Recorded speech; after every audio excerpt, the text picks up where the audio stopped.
बाद एक बार फिर आप सभी का बहुत स्वागत है। नमस्कार, मैं सोनाली और आप देख रहे हैं केकेडी न्यूज। वक्त तो चला है 3 बजे की 3 बड़ी खबरों का। सबसे पहली खबर पर रुख करते हैं।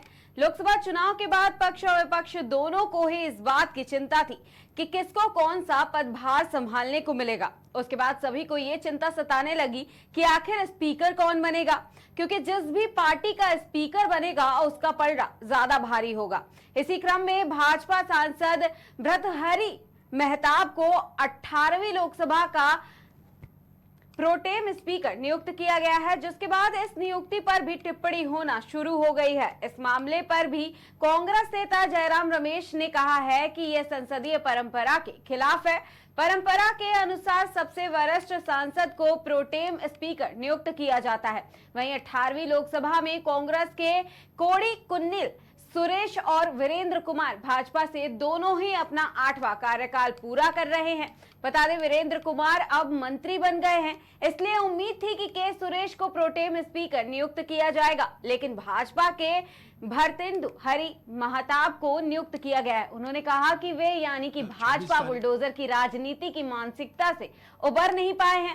इस दौरान उन्होंने पीएम मोदी पर भी निशाना साधा है। उन्होंने कहा कि वे यानी कि प्रधानमंत्री नरेंद्र मोदी अब श्री 400 नहीं बल्कि 2040 हो गए हैं।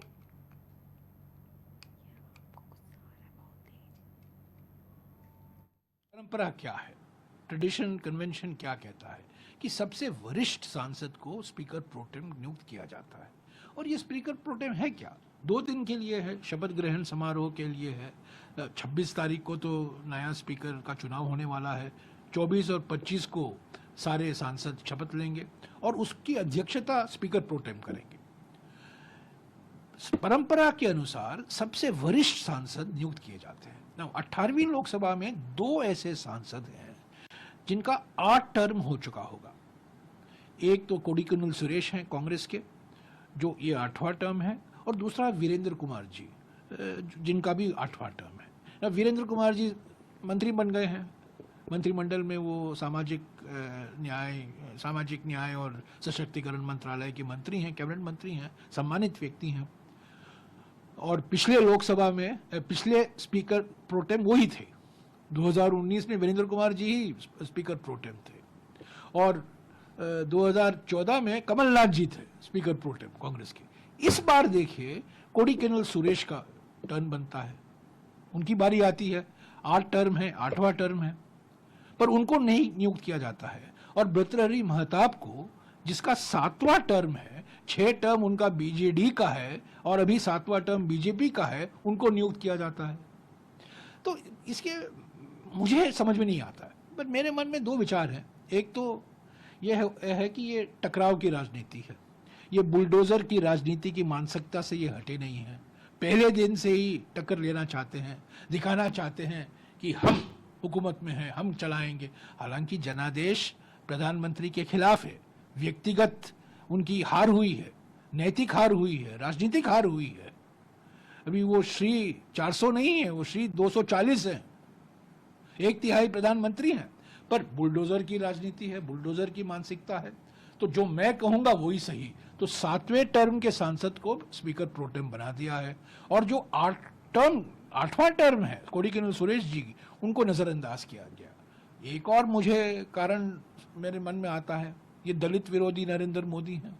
कोड़ीकुन्नील सुरेश दलित हैं, उनको नहीं बनाया गया है। मेहताब आपके सांसद को आपने बना दिया है, जो हालांकि अभी अभी आपके पार्टी में आए हैं। तो रीति रिवाज, कन्वेंशंस, परंपरा के अनुसार जो सबसे वरिष्ठ सांसद हैं उनको स्पीकर प्रोटेम बनाया जाता है। कोड़ीकुन्नील सुरेश का पूरा हक बनता है, वीरेंद्र कुमार जी का भी हक बनता था, पर वो मंत्री बन गए, तो कोड़ीकुन्नील सुरेश का ही हक बनता है।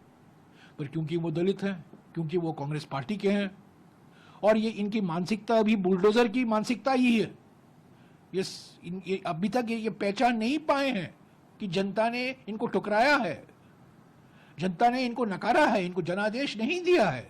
पर फिर भी ये मानकर चल रहे हैं कि मैं प्रधानमंत्री हूं, मैं सम्राट हूं, जो मैं कहूंगा वही होगा, जो मैं कहूंगा स्पीकर प्रोटेम वही होंगे। तो यही है ना एक्सप्लेनेशन इसका। और मैं एक बार सब लोग मानकर चल रहे थे कि कोड़ीकुन्नील सुरेश होने वाले हैं। कई कई लोग चाहते हैं, सबसे सीनियर सांसद है, 8वां टर्म है, तो ये अच्छा संकेत नहीं देता। ये टकराव पंगा ले रहे हैं पहले दिन से, टक्कर आप करना है जो कुछ करो, हम अपने आप हम जो करेंगे वही होगा। ये माई वे और हाईवे की राजनीति है ना, जो कल राहुल जी ने कहा, माई वे या हाईवे, ये बिल्कुल संसदीय परंपरा के खिलाफ।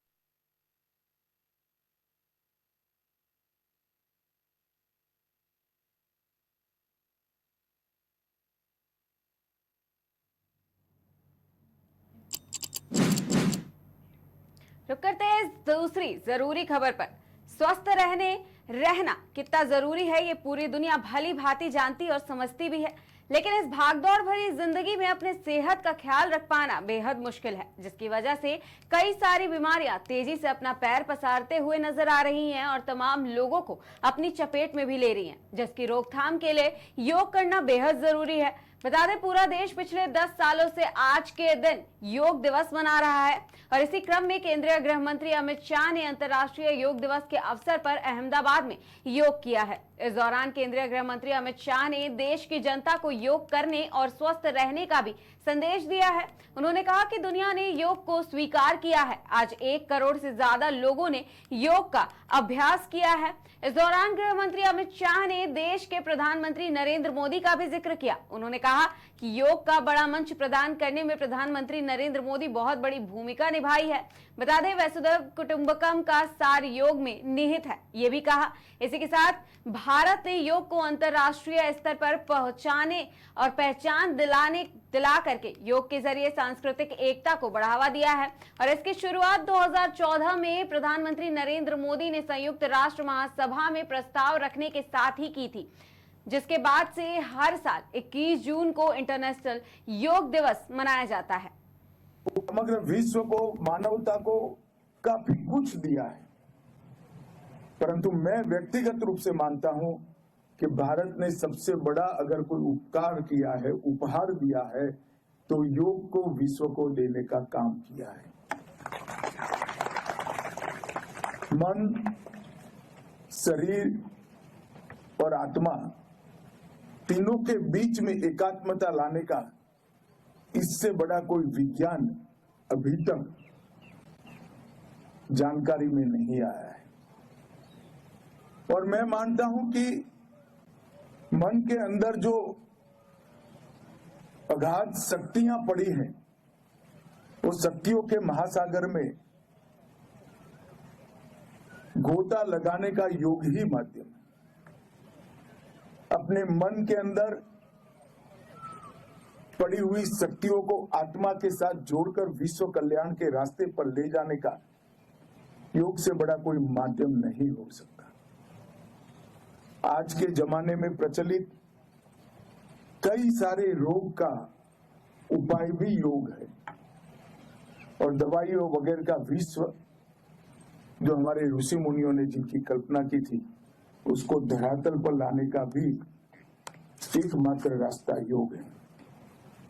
और ये अमूल्य उपहार हमारे ऋषि मुनियों ने जो समग्र विश्व के लिए संशोधित किया, कई हमारे इस जमाने के भी ऋषि मुनियों ने उसको प्रचारित किया, संवर्धित किया, संरक्षित किया और मोदी जी के इस प्रयास से पूरे विश्व की मानवता के लिए इसको एक बड़ा प्लेटफॉर्म मिला है और समग्र विश्व योग को स्वीकारता है, योग को सीखता भी है, सिखाता भी है। और न केवल भारत, समग्र विश्व में कई लोगों ने इसको मन से स्वीकार कर आगे बढ़ाने का काम किया है। मैं गुजरात सरकार को भी बधाई देना चाहता हूं। सारे गुजरातियों के सहयोग से आज लगभग 1.25 करोड़ से ज्यादा लोगों ने सुबह योग अभ्यास किया है। जब 1.25 करोड़ लोग योग अभ्यास करते हैं, कई तो अपने नित्य क्रम को दोहराते हैं, मगर कई सारे लोग ऐसे होते हैं जिनका आज से ही नित्य क्रम होगा, आज से ही वो योग को अपनाएंगे। तो एक प्रकार से गुजरात राज्य योग बोर्ड के माध्यम से गुजरात सरकार ने योग को बढ़ावा देने में बहुत बड़ा योगदान दिया है। खेल के रूप में भी इसको मान्यता देने का काम योग ने, गुजरात सरकार ने किया है। वसुधैव कुटुंबकम का जो सूत्र हमारे वेदों ने हमें दिया है, वो सूत्र को चरितार्थ करने का काम बिना किसी प्रचार से योग कर रहा है। आज 21 जून का दिन आप मेरी बात मान कर चलिए, हर समय दुनिया में अलग अलग समय पर सूर्य नारायण अपने उदित होने का समय रखते हैं, तो आज के दिन कोई पल ऐसा नहीं होगा जो विश्व में कहीं न कहीं योगा की शुरुआत नहीं होगी। ये बहुत बड़ा दिन है और योग के माध्यम से निष्काम कर्म की कल्पना को धीरे धीरे धीरे निरंतर प्रयास से हम सिद्ध कर सकते हैं।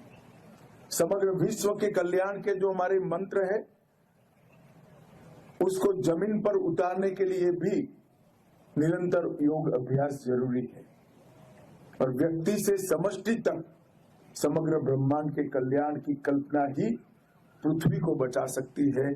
ग्लोबल वार्मिंग के साथ दुनिया के सभी पंडित इस बात को स्वीकार करते हैं कि हमारा जो ऋषियों का दिया हुआ ज्ञान है, वो ही हमें आगे बढ़ा सकता है। समग्र विश्व को, मानवता को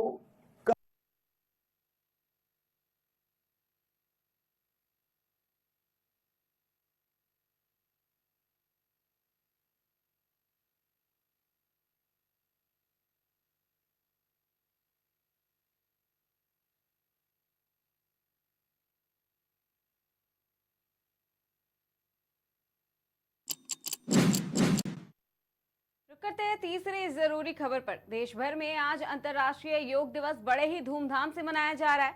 हापुड़ से भी योग दिवस की तस्वीरें सामने आई हैं, जहां पर लोग योग करते हुए नजर आ रहे हैं। बता दें, सभी संस्थानों के योग दिवस में भाग लिया है। इस दौरान विद्यालयों में भी बच्चों को बुला करके अंतर्राष्ट्रीय योग दिवस पर योगाभ्यास कराया गया है और योग के महत्व को समझाया गया है। बता दें, हापुड़ के थाना सिंभावली क्षेत्र के अंतर्गत स्थित RSM सीनियर सेकेंडरी स्कूल में भी अंतर्राष्ट्रीय योग दिवस मनाया गया है। इस दौरान विद्यालय प्रबंधक संदीप सिंह सिंधु एवं विद्यालय स्टाफ, साथ ही विद्यालय के छात्र छात्राओं ने अपनी सहभागिता को दर्ज कराया है और योग दिवस में शामिल भी हुए हैं।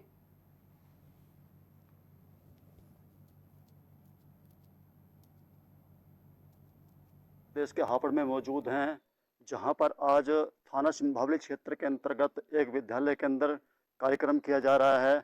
आइए जानते हैं, विद्यालय के कुछ स्टाफ से मौजूद हैं। भाई, आपका नाम क्या है? मेरा नाम नवनीत शर्मा है। तो आपका क्या पता विद्यालय के अंदर? मैं उप प्रधानाचार्य हूँ इस विद्यालय का। तो इस विद्यालय का नाम क्या है?